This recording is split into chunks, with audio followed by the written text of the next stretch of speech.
El gobierno se ufana de tener el menor índice de desempleo en muchísimos tiempos. Vamos a ver si es efectivamente así, si los números son tan contundentes como los presenta el gobierno y si eventualmente debe hacerse una lectura tan directa y tan simple como esa de los índices que se están presentando. Saludo a Santiago Manuquian, que es economista y nos atiende esta tarde. Santiago, muy buenas tardes. Pepe, muy buenas tardes, ¿cómo están? Gracias por invitarme. No, al contrario, nos interesa saber qué lectura está haciendo usted de estos índices que el gobierno está presentando como un logro, pero me parece que deberían tener una lectura más fina, deberían pasar algún tamiz, ¿no? Bueno, se conocieron los datos de desempleo del segundo trimestre de este año y INDEC informó que el desempleo es del Mm. 6,2%. Es el menor valor desde que se reinició la serie en 2016, después de la intervención que vino en el periodo previo. Es un nivel bastante bajo. Eso es lo primero que hay que decir antes de comenzar a desgranar, como bien decías, un poco los datos. Veníamos de un desempleo en torno al 7%. Esta caída al 6% tuvo mucho que ver con los datos que vimos ayer, con que disminuyó un poco la participación en el mercado laboral.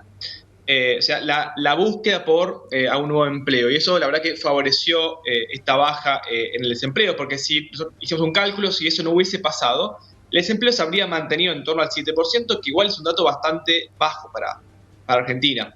Lo que está ocurriendo también hay que mencionar un poco la tendencia que se está viendo en el mercado laboral argentino. Es un mercado que se está viendo precarizado, ¿sí? En los últimos años. ¿Qué quiere decir esto? Bueno, que la mayor parte del empleo que está generando la economía no es empleo privado registrado, que es ese empleo más decente o más deseable de calidad. La mayor parte del empleo que se está creando en la economía es informal o cuenta propista, ¿sí? El 70% aproximadamente entre 2018 y la actualidad es informal o cuenta propista.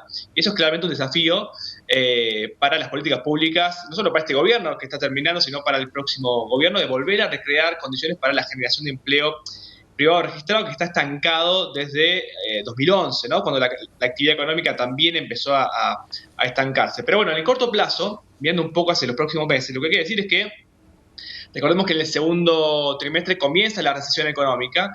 Entonces, eso trajo aparejado dos novedades, ¿no? La primera es la que comentaba yo recién, ¿no? Aumentó la participación de la población en el mercado de trabajo, pero la tendencia para la segunda mitad del año va a depender un poco, digo, de la tasa de desempleo, de si se genera un efecto desaliento en quienes buscan trabajo o no, o si ese efecto es superado por el efecto que llamamos de trabajador adicional, que es el que venimos viendo, ¿no? No alcanzan los ingresos, con la última aceleración inflacionaria que tuvimos, bueno, probablemente el efecto trabajador adicional, que es esto de que integrantes de la familia se vuelquen al mercado laboral, lo sigamos viendo. Así que estamos esperando que la participación en el mercado laboral siga creciendo en los próximos meses.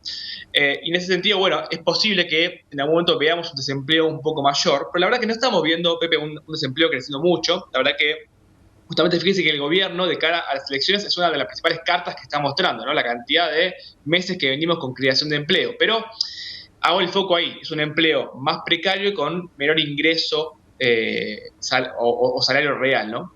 Empleo más precario y con menor ingreso en cuanto al salario real. ¿Es eso lo que explica que con estos números buenos de empleo haya crecido el índice de la pobreza y la indigencia?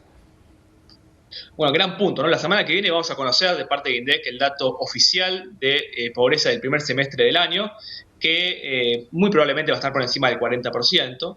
Y es más, es un dato que va a estar un poco rezagado, porque este impacto en los salarios y en los ingresos que estamos viendo de la aceleración fuerte de los precios hacia 2 dígitos mensuales de inflación, no lo va a tomar.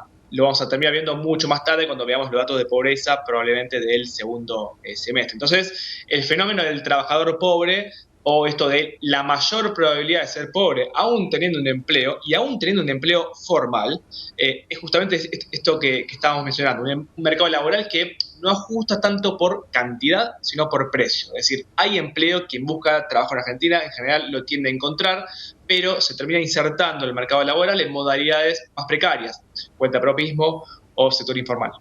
Bueno, ¿y qué pasa con el factor empleo en aquellos sectores que están abiertamente en negro o que son aquellos que desarrollan tareas por su cuenta, cuentapropistas, monotributistas? ¿Cómo se contempla eso?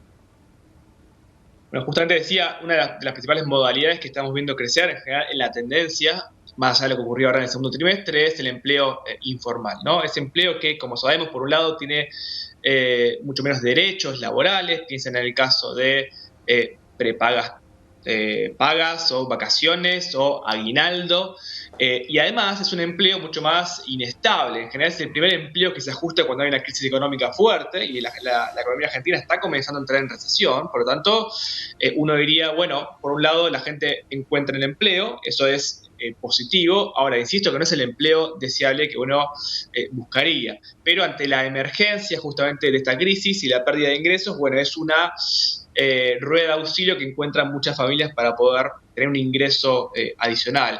Y en el caso del monotributismo también es algo tendencia que venimos viendo hace un tiempo, ¿no?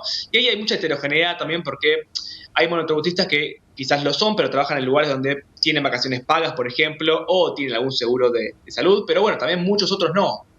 Entonces, insisto que hay que hacer análisis un poco más profundos, no dejarse llevar solamente por los primeros datos, como el dato de desempleo que yo marcaba recién, porque estamos viendo un mercado laboral también que está cambiando bastante en los últimos años. Piensen, por ejemplo, en todos aquellos que, aún siendo cuentapropistas, tienen un trabajo de mayor calidad, un programador, por ejemplo. Entonces, no hay que analizarlos a todos con la misma vara, pero lo cierto es que estamos viendo un salario real en Argentina que cayó el año pasado por quinto año consecutivo, y este año estamos esperando un sexto año de caída del salario real. Por lo tanto, en lo que viene, y esto es importante, del próximo gobierno, cualquier plan de estabilización también tiene que incorporar una pata que sea la pata de ingresos, de corregir no solo el tipo de cambio, no solo las tarifas, no solo cortar con la asistencia monetaria que le hace el Banco Central al Tesoro, también pensar alguna pata con respecto a los ingresos, porque de alguna forma tiene que haber una recuperación, porque el riesgo es que obviamente esa pobreza siga creciendo. Estamos superando el 40%, aún sin una gran crisis, o por lo menos una crisis que podría llegar a recrudecer con el nuevo gobierno ante los cambios que hay que hacer en un plan de estabilización, que si sale mal, te puede llegar a una pobreza aún más alta. Así que digo, ese es un escenario de fragilidad socioeconómica que sigue siendo preocupante. Necesariamente quien vaya a ganar las elecciones se va a tener que ocupar de una reforma laboral para poner blanco sobre negro en el sector laboral, ¿verdad? Bueno, reforma laboral sí, que tiene que ser muy, muy amplia, ¿no? Porque hemos visto en algunos sectores económicos, caso de Vaca Muerta, por ejemplo, caso de alguna empresa en el sector automotriz, que han mostrado que ciertas adendas al acuerdo laboral, con participación conjunta de los sindicatos, del gobierno, de los trabajadores, encuentran algunas formas de poder mejorar la productividad, por ejemplo. Y ese es un punto muy, muy importante, porque hacia adelante Argentina tiene pendiente esto de la productividad. La productividad básicamente es producir más con menos máquina, con menos trabajadores, digo, pero es una productividad también del empleo en sí mismo que tiene que empezar a mejorar. Y ahí la capacitación de la mano de obra también va a ser muy relevante, porque a pesar de que el desempleo es relativamente bajo, hay sectores que no están encontrando los trabajadores necesarios para poder seguir expandiéndose. Y hay muchas oportunidades del sector de la economía del conocimiento, por ejemplo, pero también de minería o petróleo y gas, que requieren de ingenieros, requieren de mano de obra bien calificada, que también la tenemos que lograr tentar de alguna forma como para poder concretar todas esas oportunidades que Argentina necesita aprovechar hacia adelante, que no solo dependen de la política pública en cuanto al cepo cambiario, por decirlo así, sino también una política de empleo que esté acorde con esas nuevas necesidades. Santiago, gracias por el tiempo. Un placer, gracias a ustedes. Hasta luego. El economista